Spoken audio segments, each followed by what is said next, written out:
Assalamu alaikum. Welcome to another live edition of the podcast for the ICNA Council for Social Justice. This special podcast that we're doing this evening is a very timely podcast, and we have very competent individuals to explain how we can be active and proactive in dealing with these very trying times that we're living in, particularly in the area of legal defense. And the topic for our discussion this evening is a very interesting topic, and we are calling it Stranger Danger, the Immigration Edition. And when people have young children, when strangers approach them, they teach the children to say, stranger danger, stranger danger. Well, this is what so many of our immigrant brothers and sisters are going through at this particular time. Because of change legislation, because of change in immigration practices, the changes in the way that ICE are going around with no identification, wearing masks and unmarked cars and these kinds of things, it's created a very trying situation for us in the United States. And this is something that we have to be concerned with as citizens of the country, because it was not too long ago that in the 1940s, as a matter of fact, that the U.S. government and its president under Franklin Delano Roosevelt signed an executive order 9066, which required the internment of Japanese citizens as well as Japanese immigrants in the United States because of the previous bombing of Pearl Harbor about a year before this executive order was put into effect. And so we have precedent within the last century. We have a precedent for the kinds of things that are unfolding today. And today we have some very special guests. And all of us have to have a spirit of resistance, a spirit of helping one another, no matter what our immigration status and circumstances may be. And so we're very fortunate to have with us today David Gadir. He's one of the most accomplished Muslim civil rights litigators in the country. He successfully argued a landmark 9-0 victory before the U.S. Supreme Court and has led the charge in some of the most high-stakes, high-profile legal battles facing the Muslim American community in the post-9/11 era. Renowned for defending constitutional rights and challenging government overreach, his work has set national legal precedents and protected the freedoms of countless individuals. We also have with us this evening Shazeen Kareem. She is the managing partner at Haley and Kareem, an immigration litigation firm based in San Francisco that she runs with her partner, Ryan Haley. She began her career handling criminal cases, experience that now strengthens her strategic approach to complex removal and humanitarian immigration matters. Prior to starting the firm, she was recruited by the Department of Homeland Security, but chose instead to continue advocating for immigrants. Today, she represents clients across all 50 states. And then finally, and not the least, but finally, we have our third defending attorney here. I'm sorry, Marwa Elbi Ali. He is committed to advocating for the rights. I'm not doing the right thing. It's Ryan Haley. I'm so sorry about that wrong introduction here. Yeah. And Ryan is with the same firm as Shazeen, which is Haley and Kareem.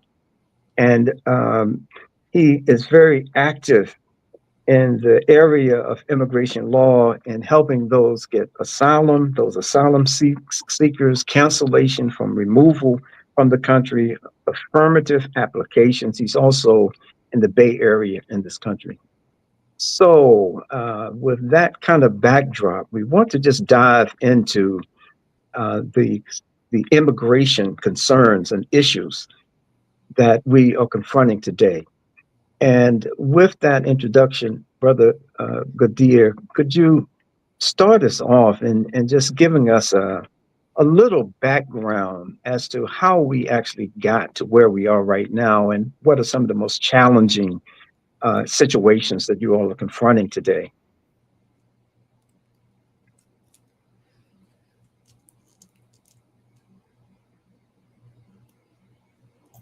Assalamu alaikum, Walaikum jazakallah khair. salam. You all hear me? Okay. So yeah, this didn't come from nowhere, and many of the things that we're seeing now have precedent in the first Trump term, and other things are a complete continuation of what's been going on, no matter who's president. In January 2017, this is the first time that Donald Trump becomes president. One of the first things he does is the Muslim ban, and people call it a travel ban, and even back then there was a debate: travel ban, Muslim ban. The first one that he issued, it was a ban on all immigration from 7 countries, Iran, Iraq, unless you are a religious minority of those 7 countries. Who happens to be a religious minority of Iraq and Iran? Obviously, it's the folks that aren't Muslim. And so Islam was basically written into the original Muslim ban executive order. And that's what I think allowed courts to intervene so aggressively. And I think that's part of what fueled the public outrage. This is also important to remember. In January 2017, not only was there a way, just an avalanche of judicial pushback against the Muslim ban, the airports were filled with people alarmed that green card holders and visa holders were being prevented from entering the United States. And so, they had a second Muslim ban and then a third Muslim ban, and then it narrowed and narrowed and narrowed, to begin with. It was after only a couple of days in January 2017 that they gave up on going after green card holders.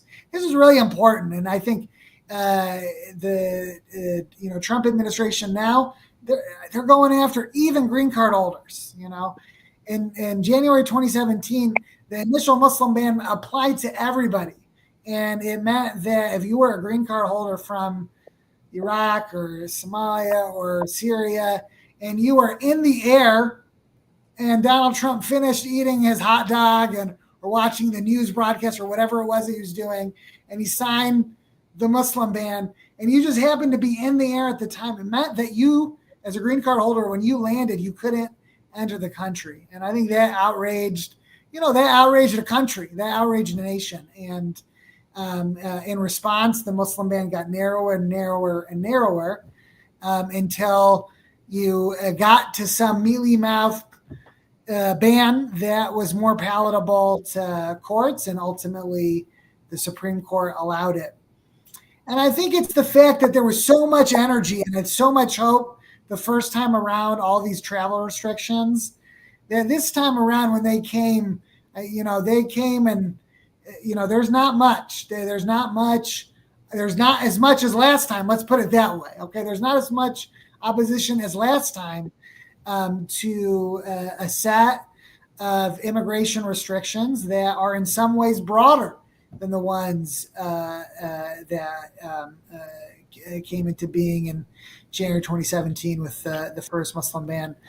The restrictions now, regard, about 20 countries, and he's threatened to apply immigration restrictions on a couple dozen more. What I think is a really a bad problem for the Muslim community is that these kinds of travel restrictions that affect a lot of Muslim countries now and affects, Haiti, Cuba, Venezuela, whoever Donald Trump doesn't like now, whoever in the future is not liked by the next administration. Now all of a sudden, a set of immigration restrictions that affect Muslim majority countries are coming and going with like the partisan change of administrations. That's very bad. That's not good. And I don't think, given the Supreme Court's decision during the first Trump term in Trump v. Hawaii, to allow the president these really broad powers to restrict immigration for any kind of formalized purpose that they're able to articulate, that there isn't there isn't a lawsuit that's going to address the latest set of travel restrictions, and it's a matter of politics and policy change. So that's what's, I think, new. That's what's new. One thing that's new about Donald Trump. One thing that's stayed the same, but maybe gotten worse, is searching the electronic devices of Muslims while they're traveling.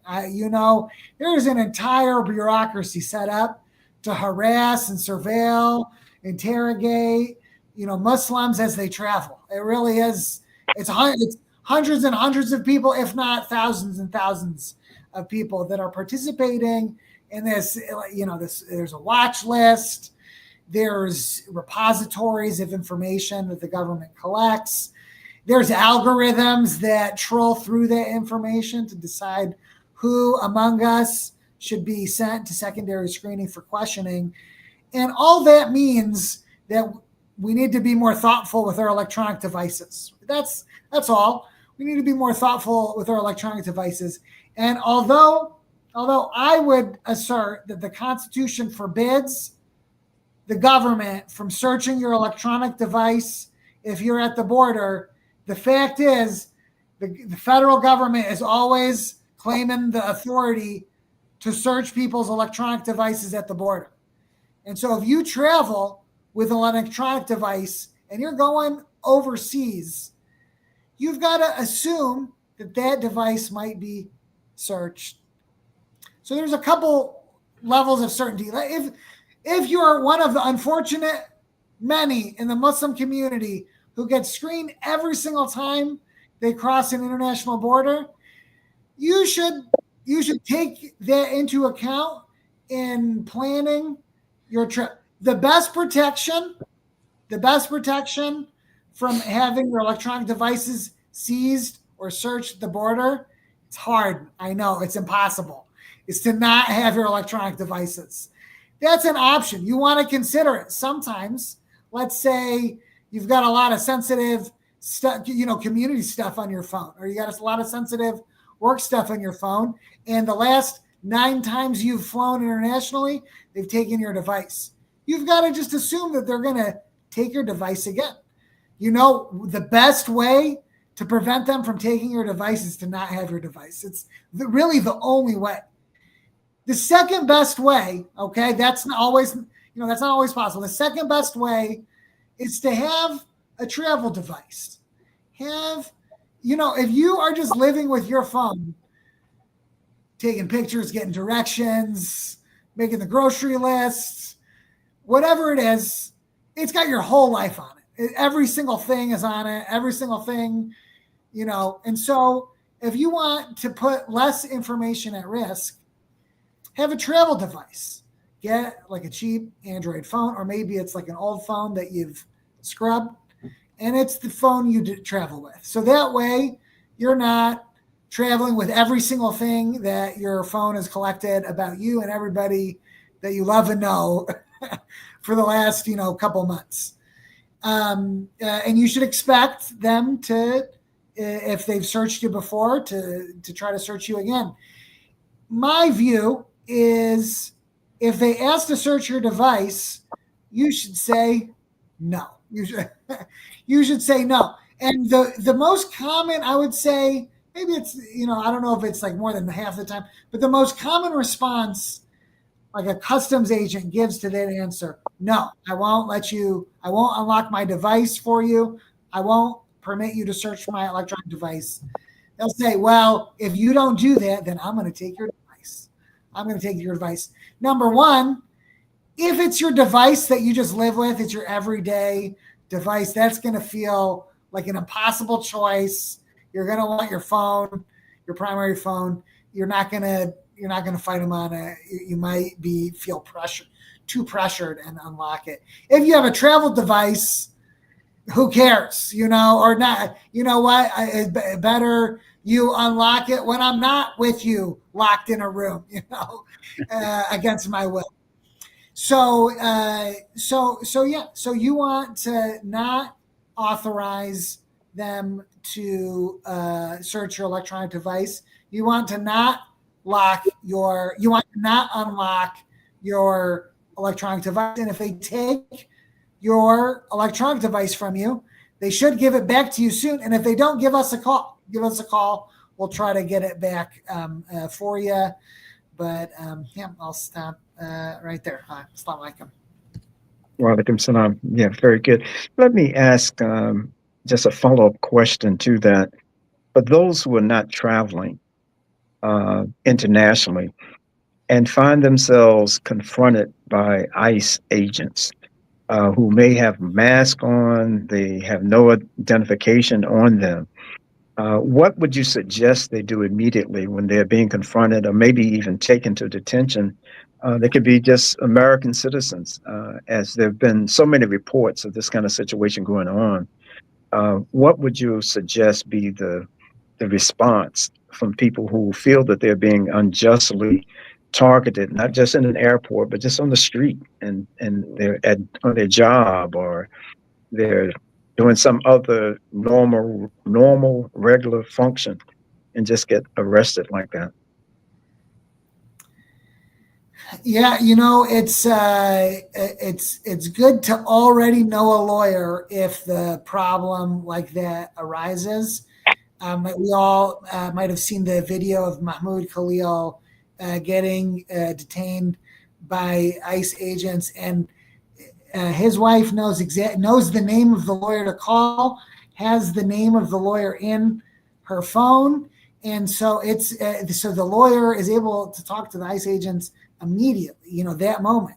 You can't do that unless you already have a relationship with a lawyer, and so if you gauge yourself at an elevated risk, I think that's an important thing to have, a lawyer in the queue. It's not the time to find a lawyer when you're arrested. Right. Very good. Very good. So, Serene, you've been very active in this immigration field now for years. And could you share with us? I know I'm not asking you to look into a crystal ball, but it seems that the kind of abuses against legitimate people legitimately into the country, those who are working, those who are paying taxes, and all of these other regular citizen functions being in the United States are being harassed. Um, and it seems at this particular point, it's not just the regular kind of harassment with the establishment of places like Alligator Alcatraz in Florida, which is a place that just by all reports is very harmful to the individual's health. Um, when someone is actually arrested and taken away from their home like that, what would you suggest? We've already been told, definitely contact your lawyer, have a lawyer lined up. But what are some practical, after the charges, after the arrest or the detainment, what should we do? All right. Well, first of all, Imam Khalid, thank you so much for having me today. I do want to touch first on who's more at risk, because I don't Very want to good. scare everybody. Right. Very good. Yeah. I mean, the first thing is undocumented individuals are basically anyone who crossed the border without inspection or overstayed a visa. those are the people who are primarily at risk. People who have prior criminal convictions, even if it's old or minor offenses, it can trigger removal. I've seen shoplifting convictions from decades ago also resulting in detentions. We're seeing people with outstanding deportation orders. Some don't even know they exist, perhaps because a notice was missed or never delivered. And I do want to add that you can check your status online by using your A number in the EOIR system. And as Gadir mentioned, activists and outspoken community members are being targeted as well. So before I get to what to do at that moment, I think it's important to emphasize how people need to be aware of their rights. The most important being that you have the right to remain silent. You don't have to answer any questions about your birthplace or your immigration status, how you entered the country. You have the right to refuse a search. ICE needs a judicial warrant signed by a judge to search your home. An ICE-issued warrant or deportation order is not enough. You have the right to legal counsel, as Gadir mentioned. You can request an attorney before answering questions. If you don't have one, you're entitled to make a phone call, or you can request the ICE officer to provide you with a list of pro bono organizations. And essentially 3 things. You have to be very vocal about you exercising your right to remain silent, not consenting to a search, and wanting to speak with your attorney. Now, in terms of do you want me to go into what you should do if ICE approaches? Because Yes. how you respond is different from home, from work, and in public, right? Mm-hmm. So if ICE comes to your home, the most important thing to know is that you don't have to open the door unless you see that judicial warrant.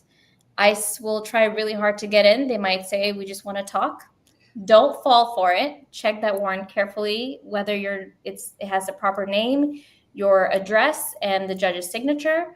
Record everything. Try to stay inside and film it.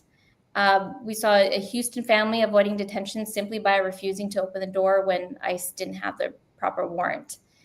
But that's different from public spaces. A grocery store, for example, is a public space. ICE cannot randomly stop you to check your immigration status there. So when you're approached in public spaces, you are free to ask, am I free to leave? You can walk away if the answer is yes. Like I said before, you don't have to show foreign passports or consular cards. Don't tell them where you were born. That information can be used to deport you to that country.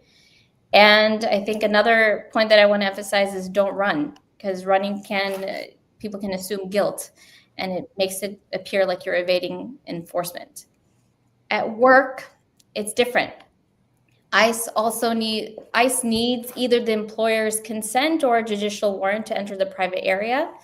Employers have to assert that this is a private property. You cannot enter without a judicial warrant.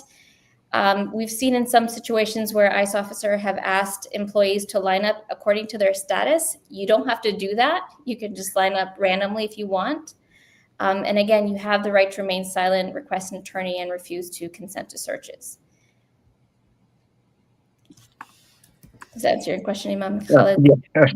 Yes. Very good. Very good.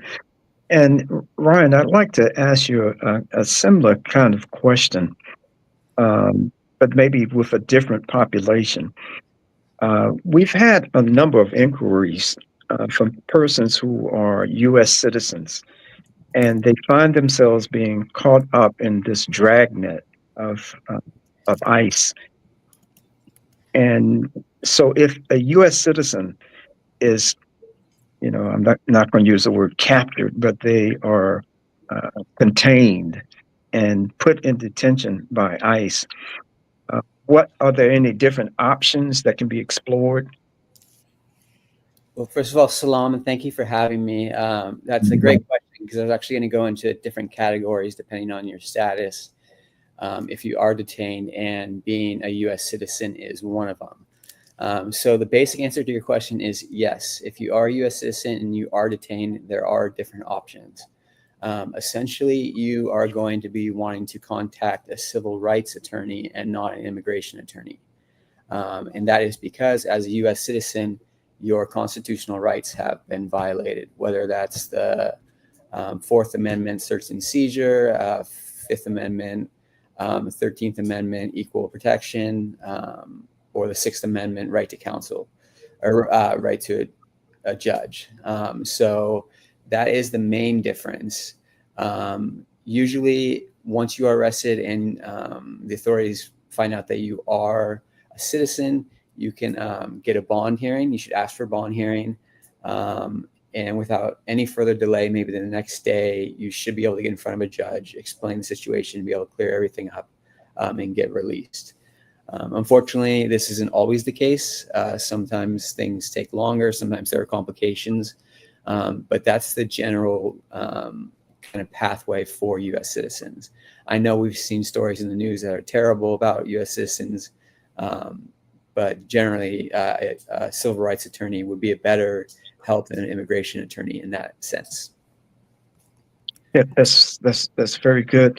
And in the case that someone is sent away, they're American citizen, and I've read of some instances where they've been sent to Louisiana or some far off place. They may be in New York City, but they're sent very far away from their home. Are there any express ways or procedures to try to, if you're actually detained and you're not detained locally, because this administration seems to be trying to take people away from their base of support? Yeah. So do you mean that they're being detained and then moved to a different county, like a detention county or out of the state altogether, like Louisiana or somewhere? Yeah, I mean, it's just another logistical nightmare that unfortunately people have to go through. So it would be either contact, and again, this is for citizens you're asking about, right? U.S. citizens. Yes. Mm-hmm. So it'd be contacting, if they don't have an attorney, either ask their family members or ask to be provided with an attorney. If you have an attorney, call them, tell them what's happened, where you've been brought, any other information that they might need. And I think the same thing will play out. It might just take a little more time because at the end of the day, if you are U.S. citizenship, you can show, the documentation necessary to prove that, then you should be let go. Okay.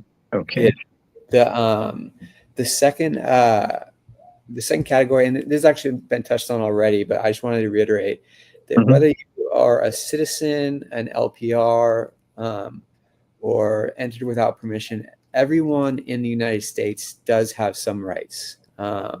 So again, you can stay silent. You have a right to not provide documentation. You have a right to counsel. You have a right to a phone call.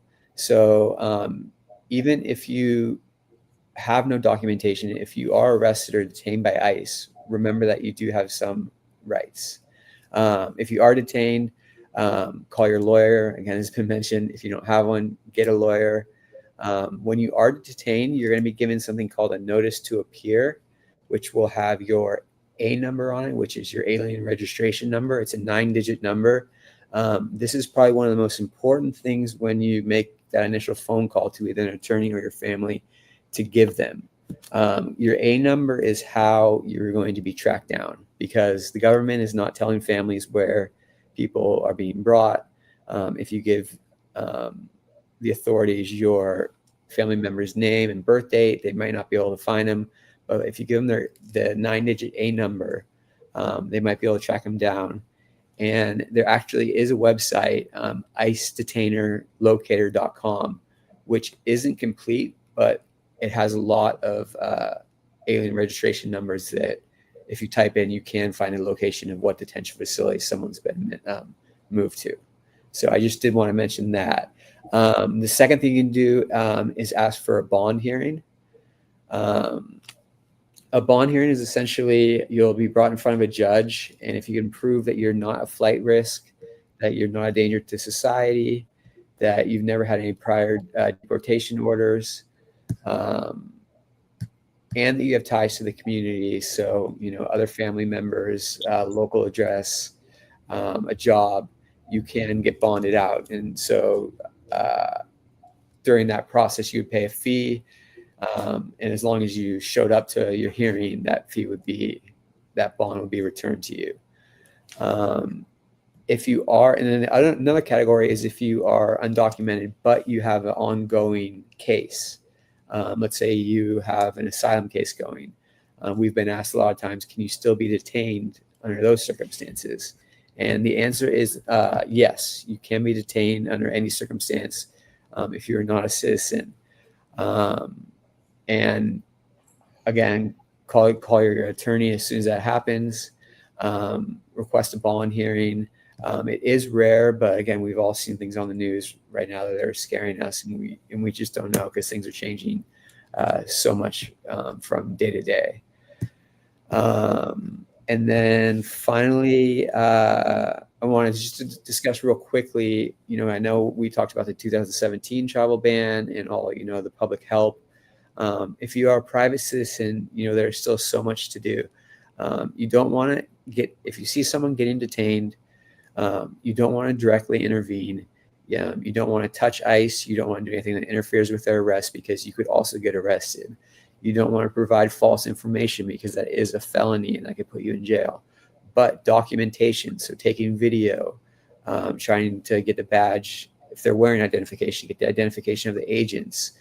Anything you can do that could provide documentation without interfering with their ability is good because it brings more public knowledge. Just make sure not to get in their way and interfere and get yourself in trouble as well. But it is something I think we need a lot more of, a lot more advocates. But they are out there. And if you search for them, you can find them. So I hope I kind of answered your question. No, that's very good. Brother Kabir, what's the difference? Because there seems to be some confusion now about who has the actual authority. We know that ICE has authority for immigration, detaining people for immigration issues. But the question has come up by many people in the Muslim community in particular that what responsibility or what role can local law enforcement play in detaining folks who they identify as being illegally in the country, or for whatever the reason may be, their immigration status is not in date, for whatever reason. Because in many local areas, it seems that it's not just ICE agents, or these other law enforcement agencies being deputized. What's going on with that? Are you asking me specifically? No, Brother Abbas. If Ron, but please jump in. If you, I can jump in after you. Yeah. Okay. I think basically it's just what you're saying is if they have the authority of the federal government, they've been deputized, they can act under that authority and assist in arresting detainees. But I do want. I'm not 100% sure on that. So if you want to take it from here and go, but I think that's absolutely. So I think in DC we're about to see the maximum version of it. They're because of the unique relationship between the federal government and the DC government. The federal government does have the authority to take control of the police, surprisingly. And so they've done that, and I think they're going to be pushing the boundaries of what they can do immigration enforcement-wise. And so that's like FBI agents being used to enforce immigration law. And that in this case, in DC's specific case, it's the DC local police. And I think the president said this earlier today or yesterday. They're going to do it in DC, and then they're going to work out all the kinks and then take it elsewhere. So I think you're seeing a variety of federal agencies that don't generally play a role in immigration enforcement jump in to serve immigration enforcement role, and I think you'll continue to see that in the time to come. And one last thing, if I can just add, compliance with these orders given by the federal government is completely voluntary, not mandatory. So if the federal government was to authorize, local law enforcement to, do some action. It is up to them. And that is why we have, sanctuary cities, because the local authorities aren't following federal authorization. So I just wanted to mention that as well. Yeah, on one end you have sanctuaries. I'm sorry, go ahead, Shazeen, please. Oh, no, I was just going to say, elsewhere, we're obviously seeing the police working sort of hand in hand with the police, right? But it's important to remember that the local police cannot ask you questions specifically about your immigration status.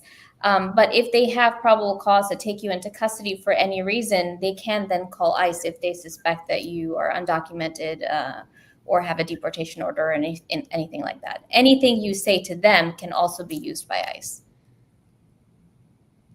Yeah. There have been many who have observed this phenomena and have tried to assist folks, regardless of their immigration status, like the sanctuary cities movement, and just individuals who are trying to, from a citizen standpoint, they're not lawyers, but they're just trying to help.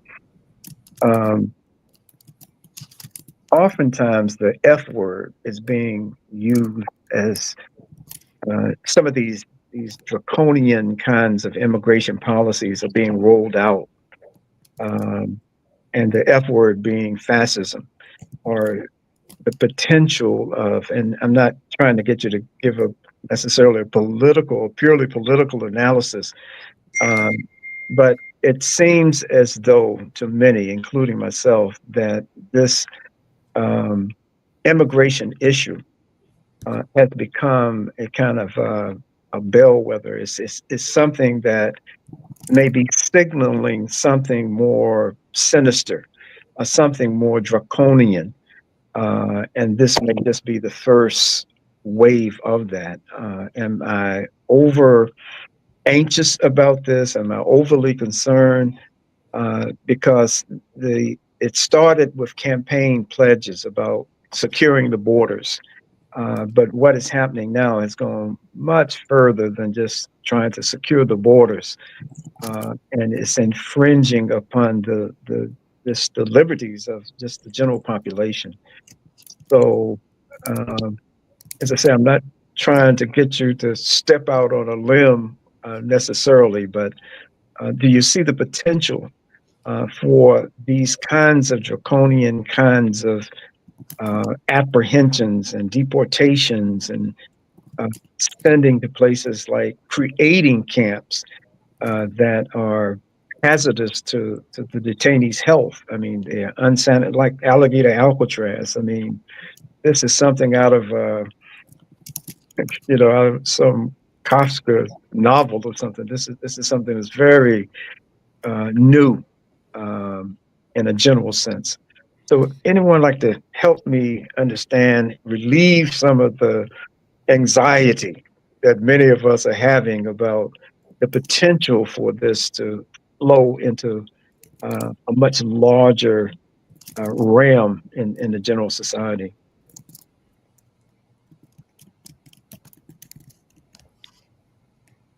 I'll take a crack at it. Personally, not only do I have, a fear of it potentially happening, but I think, right now, I wouldn't be surprised if there are people, not saying the administration, not saying any individuals, are working right now on plans on how to do this. And the reason I say that is not to become political, but just to show that there's such a need for the other side to fight back and not allow these, as you say, draconian principles to kind of just take place and run wild. I feel like, during the first administration under Trump, there were so many immigration policies that we thought were, the end of the road, and then there'd be another one. And same time around this time, he kind of keeps pushing the goalposts further. So, I don't want to, I know throwing around the word fascism is not done lightly, and I don't think I'm, want to say that Right. publicly, but I would not be surprised if we are headed that way. And a lot of people, I think, feel we're headed that way, which is kind of causing a lot of apprehension. But again, I think the thing to take solace in is that there are professionals who are, devoting their career to fighting this and, combating these measures. Mm-hmm. Yeah. Yeah. Yes. On a more positive note, I mean, it is scary, and sometimes I like to relate it to Marvel movies where there's like an alternative universe. That's what it certainly feels like sometimes. Mm-hmm. But on a more positive note, it is bringing a lot of people closer together. I have noticed, having gone through the previous Trump administration, that immigrants within the community are bonding more. They're supporting each other more. We're seeing attorneys who never really practice immigration law, practice maybe corporate law, or trying to volunteer in the immigration community because they see how horrendous it is right now. And in terms of how people can deal with it, that anxiety that you mentioned, Khalid, is what we do as immigration attorneys. We keep posting regularly on our blog and on social media and encouraging people to know what their rights are. And if they are aware of other people who within their community, like their cleaners or like their friend or teacher who are scared to reach out, just letting them know what their rights are and who to turn to, staying connected with trusted family, friends, and community groups for emotional support, and just being mindful of what's going on and how to be there for each other. Yeah, that's very good advice. And I don't think that any of us, I agree that we should not be paranoid. We should not be hopeless or feel that the end is near, the sky is falling, or anything like that. But I think the organized and collective efforts of resistance in the courtroom and on the streets, because these immigration patterns across the country, but particularly in Washington, they're bringing out droves of people who perhaps never would have protested publicly against anything. And so that is a positive that uh, persons are coming out, they are expressing their disappointment in what is being done in the society today, and they're doing it peacefully. With all of the measures that have just shocked the senses and just put America in a bad light as the leader of the free world by many estimation, still the American people are coming together to show that this is not us. This is not why we are here. And for those who are citizens of this country, they're coming out in droves in support of those who've come to this country. So some good positives are coming out of it. But without the assistance and the work of you guys, the legal community is, you're being called upon to step up, and all of you have done just that. And in trying times like this, it takes all of us to contribute in whatever way that we can to not necessarily just directly confront, but to just express the collective outrage about what's going on. And so, I take my kufi, I dip my kufi to you all, for the work that you're doing that is so needed in the American society today. Are there any other issues that you think that we should discuss that we've missed up to this point, or any other comments or observations that you would like to make? No, but I did want to say that if someone would like to have a copy of it's called a red card. It lists all the rights that they have and the rights that I mentioned. Honestly, you can just Google red card immigration rights and it'll show up. But I would like to point everybody to the Immigrant Legal Resource Center. Goodyear, I don't know if CARE has one on their website, something similar to a red card. Not that I know of, but okay. Yeah, so we'll send okay. So the Immigration Legal Resource Center has red cards if you want to carry it with you. Yeah, that sounds like a good measure to take advantage of. Mhm. And so, what's the website that you can go to? It's www.ilrc.org. If you go there, you can see, I think on their front page, they might have the red card there. Okay. Okay, very good. Okay, quick round. Last time. Any closing comments or observations? Well, I just want to say thank you again for having us on. And I really appreciate the collaborative discussion that we all had. And if anyone has any further questions, I think there was a mispronunciation at the beginning, not to plug ourselves, but my name is Ryan Hafey, and our website is hafeykarim.com. Okay, very good. HAFEYKARIN.com. Okay. Based in San Francisco and Dallas. And if anyone needs any help, feel free to give us a call. But thank you very much for having me on. I really appreciate it. And I apologize for mispronouncing. No problem. Thank you. Brother Abbas? And Assalamu alaikum. Thanks for having me. Really appreciated it. We really appreciate all of y'all's presence. And Sister Shazeen. Thank you so much, Khalid. That was short and to the point. Nothing else? I'm glad we ended on a positive note, and thank you so much for organizing this. It was great meeting Brother Kadir and connecting with Ryan again for like the 10th time today on continuing our work into the evening. Right. Yeah, y'all's work is never done. I'm quite sure that you're working some long hours now. Yes, we are. To address the situation, and we really appreciate the work that you're doing, and we want to support you all in any way that we possibly can. So with that having been said, there was one other quick question. If you all could address, I kind of promised someone that I would ask this particular question. So if you could just take just a minute longer here. And the question is, a person said that their niece in Pakistan just got F4 visa to the United States after a long wait, but unfortunately the niece's daughter got aged out by 1 month and 3 days. She exceeded over 21 year she exceeded the 21-year age limit. She would be left alone single with no family left in Pakistan. If the rest of the family comes over to the US, please advise if there's an appeal process that could be filed. Okay, so Kadir, do you want to take this one, or should we? No, please.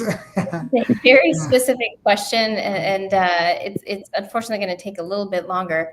But if niece has an F4 visa and turns over the age of 21, like you mentioned, she's technically aged out. She can no longer be considered a child for immigration purposes, so she'll have to seek a green card through a different family category. So I would have to talk to this person to ask if she would be eligible for anything else, see if there's any employment or student visa options for her, and probably try different categories. And this is very good. And this is an interesting question. I promise this will be the last thing, but someone else asked this particular question. It says, how are you holding space for all the injustices in the world or in the United States while being effective? I'm struggling with wanting to numb my brain and turn to distraction. What keeps you all so motivated? Oh, that's a great question. Yep. Someone else want to start off? I'm trying to think of like a very compelling story. I feel like I'm aging myself, but what does holding space mean? How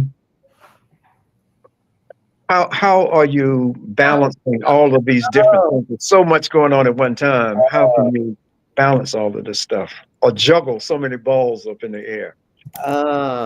I guess for me, not to speak for Shazeen, we're really passionate about it. So I mean, there are days, we started working together at a firm, became friends first before opening up our own firm, and there are days where we get really aggravated with each other, but it's because we're so passionate about it.